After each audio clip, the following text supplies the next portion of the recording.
Hi and welcome to The Practice Gap, the podcast for closing the gap between the practice you have and the one that you want.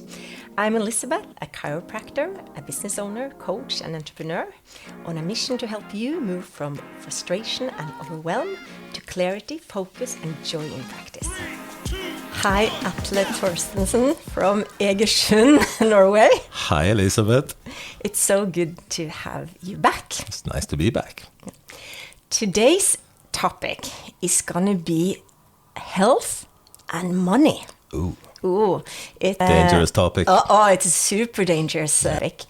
However, it's super important. A lot of young practitioners, they come home from school with lots of debt and they think they're going to earn a lot of money, or not even a lot, at least enough to pay their bills. Yeah.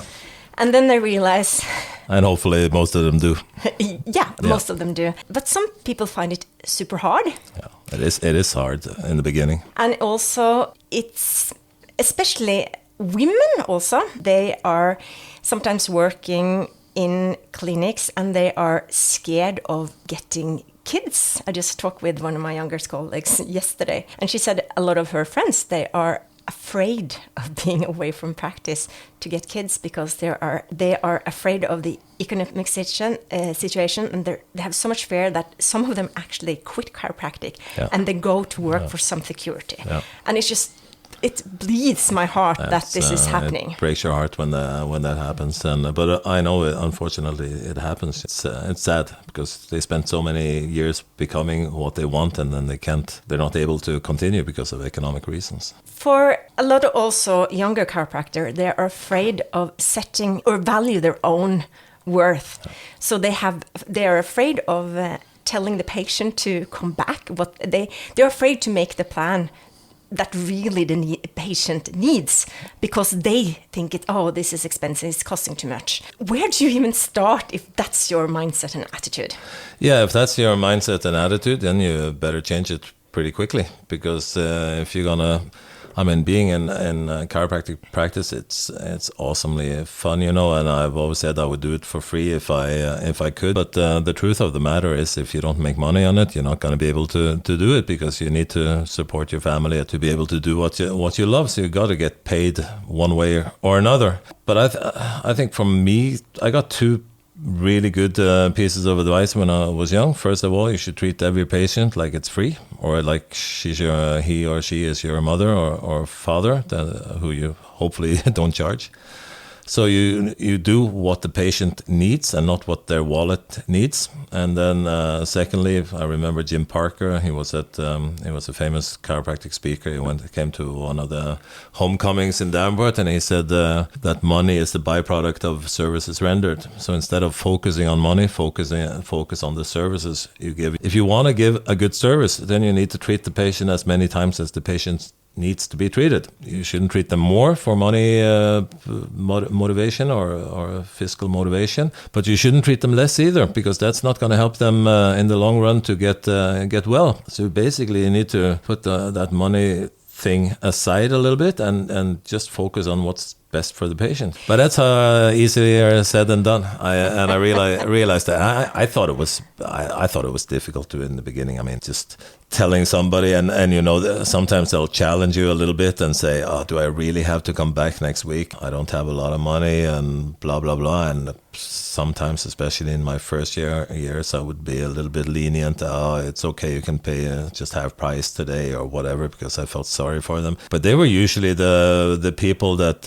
you met later that week, and they came in a new car, or you asked them if they could come back in 2 weeks, but then they were going on an expensive holiday. So for most of the people, it's more of an issue of priority than that they really can't afford. But I still have some patients that I give it a little bit cheaper to, and I always feel a little bit angry at myself for doing it. But you you have that empathy thing too, and you need to have that empathy thing in order to become a good chiropractor. I think so. A little bit of a mix between being nice and lenient and being a little bit strict, because what you do, if you do it well, it's worth a lot to patients, and it should be worth a lot to you as well, because it has a lot to do with how you view yourself. And people getting a cheaper ride or getting treatment for free, I mean, they don't appreciate what they get either. And that has a little bit to do with the results that you get also, because if people don't appreciate what they do, they won't follow your recommendations, they won't do the exercises you tell them to do, because it's not worth anything to them, because they haven't invested their money in it. So it backfires on you on several on several levels. I think it was when we were in clinic at Palmer. Somebody told us free treatment doesn't work. Yeah, and to some degree that's actually correct. It's an interesting thing, especially now in the areas where there's a lot of insurance patients, and they will say, "Oh, I can come 4 times," but then my insurance runs out, so then I can't come anymore. Yeah, that's a terrible. It's a very bad start for a working relationship with a patient, because the patient needs to come as many times as he or she needs to come, whether it's 2 times or whether it's 20 times occasionally. And I mean, some people have chronic issues that they maybe never will get well from. And that's one thing. I don't take insurance patients in my practice. The other guys that I work with, they take insurance, but I don't want to work with insurance companies, and I also dislike that thing that often happens with those patients that either have insurance or they have somebody else paying their treatments, is that they generally, not all of them, but very often they'll follow up what you're doing less. They'll feel less of a commitment to follow up, both on coming to the treatments when they're supposed to, and doing exercises or stress reduction or whatever else you recommend for that patient, because they're not invested in it. One of my physiotherapists, one of the first physiotherapists I worked with 15 years ago, she had been working a place where everybody got free physiotherapy. Yeah. And then she had been working with me for a couple of weeks, and she says like, "Wow, this is amazing. People actually follow my advice. They do their exercise. Exactly. They actually get better." Exactly. And she was shocked because she had never experienced before. Yeah, practicing is much more fun when people actually get well. That's kind of the basis for being a chiropractor, to help people to get well. And if they don't do what they're told and they don't follow up with their treatment plans or whatever, then most of the time they don't get well. So it's less fun. It's less fun for the patient because he or she doesn't get well, and it's less fun for the practitioner because he doesn't feel that he's succeeded. So how do you set your price? How do you set your worth? I mean, when you are in the clinic and you're like, "Oh, how much should I charge for a treatment?" That's always difficult. In my clinic, usually when I started working, there was a price in the clinic where I started with, like a 1-year internship in Norway, and when you come in there as a new chiropractor, you don't start out being more expensive than the guy that has been there for 20 years. So of course I was just told this is how much treatment costs, and that was it in that clinic. When I started on my own, I tried to look around a little bit, see what the other people were charging. Now I charge more than the other chiropractors in my hometown, because first of all, I noticed that, or I know that my patients need usually less treatment, so I think it's reasonable that I charge a little bit more, and I worked for a lot longer. When I had been working for about probably 15 years, I almost worked myself to death. I was working like crazy hours with a crazy amount of patients, and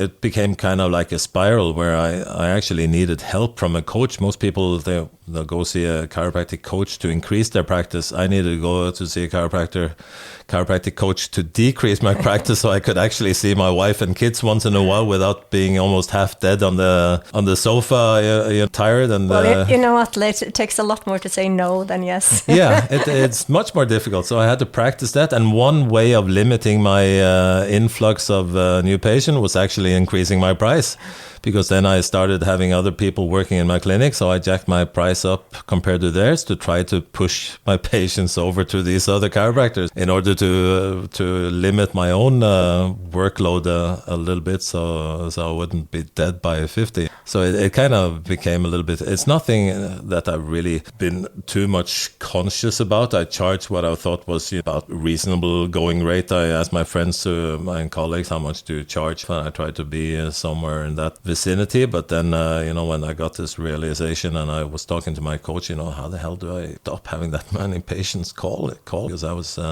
like I said, I was working like 13, 14 hours days, and I had 3 months of waiting list to get in, and it wasn't a good situation because normally your problem is a lot of people's problem is having the patient come back enough times so that you're able to fix them. I had to throw the patient out before they were fixed because I had to get in somebody from that waiting list, because otherwise that waiting list would have grown like crazy. So I kind of got into a situation that wasn't productive for me, because I was never able to kind of finish the work on my patient, and also the patient wasn't getting their care. So I had people that actually I tried to kick them out and finish them, and they were refusing. And I still remember a lady that when I jacked my price up to almost the double of what I had to try to, and she was standing in the waiting room and saying, "Hey, you're never gonna get rid of me.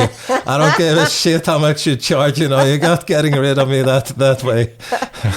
So to all your young chiropractors out there, there's hope. So this is your shining star if you want to get to the point where you're going to get coaching to decrease your practice. And I promise you will get there, as long as you just put in the work. Stay in there, keep working. There is a lot of, I've heard plenty of times in my 27 years of practice, interns who start, they keep working in a clinic and say they have worked there for 3-4 years and they're actually starting to make a lot of money. And then there's this sudden attitude shift. Yeah.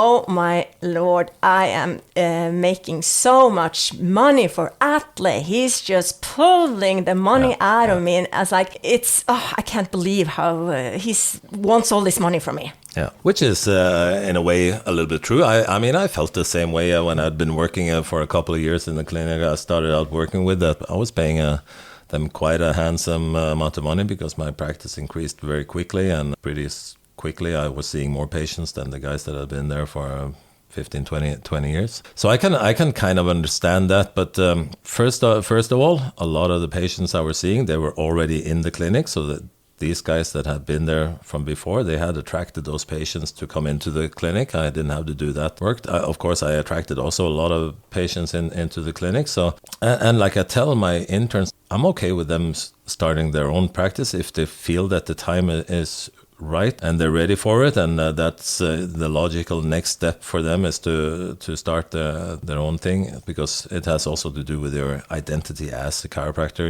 If you're in a clinic and you're just working there, some people feel that they're not able to realize their dreams of how their dream clinic would look like, and that also interferes with their motivation and stuff. So if it comes to that, then by all means they should start their own. And I've had a lot of people that have started their own and come back to me and said, "I'm sorry, I was a little bit greedy when I wanted more pay, and because they want this much and that much." And I have like policy where I've never charged anyone more than what I paid the people I worked for when I worked. So I think that's a fair deal. And generally in Norway we pay our interns or our associates much more than they do in the rest of Europe. When I talk to people working in Italy, working in Switzerland, working in Spain, France, where I teach regularly, they get much lower percentage of their gross income as to take home. So I think we're very nice to our associates, and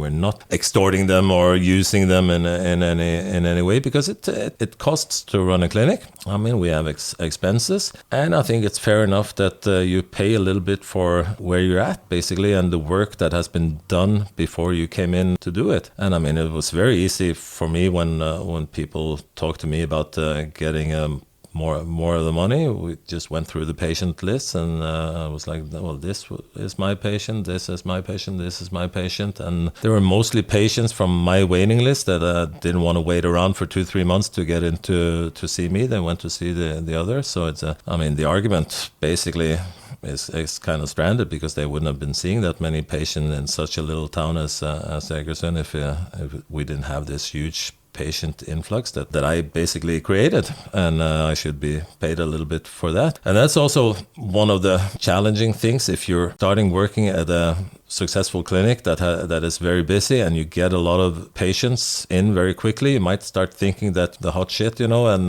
that they're all coming there because of you, and then you start on your own, and you kind of realize that, hey, maybe it wasn't that easy as it seemed like in that clinic, because it has a lot to do with the energy of the clinic and how well known the clinic is, and how many people you're gonna see there, and the environment that you're working in is a stimulating environment. So and there are clinics where two people, they have offices next to each other, and one is super busy, and one has nobody on the list in 2 months or something.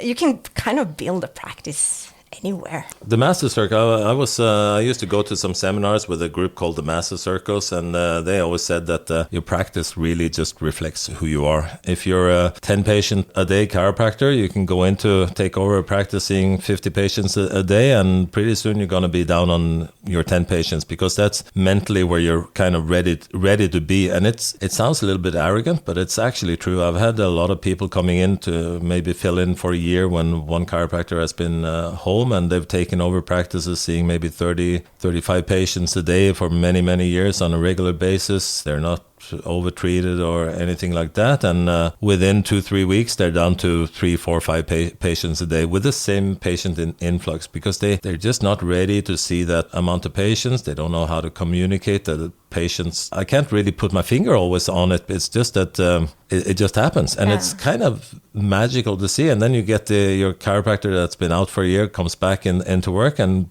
whoops, it's in 2 weeks they're seeing 35 a day again. And it's also about, we talked earlier with your other colleague Atle about visualization. You talked a little bit about the visualization when it comes to adjusting, and it's also about visualization when you look at your schedule. I had this wonderful chiropractor working for me, and she was in the beginning, and she was kind of struggling to focus. And then I just asked, okay, so how many patients do you want to see? What's your perfect for where you are now? I want to see 17, she said. And she comes, to me 3 weeks later. It's been crazy. 90% of the days I've been in the clinic, I've seen 17. Exactly. It's not 18 or 16. Exactly. 17.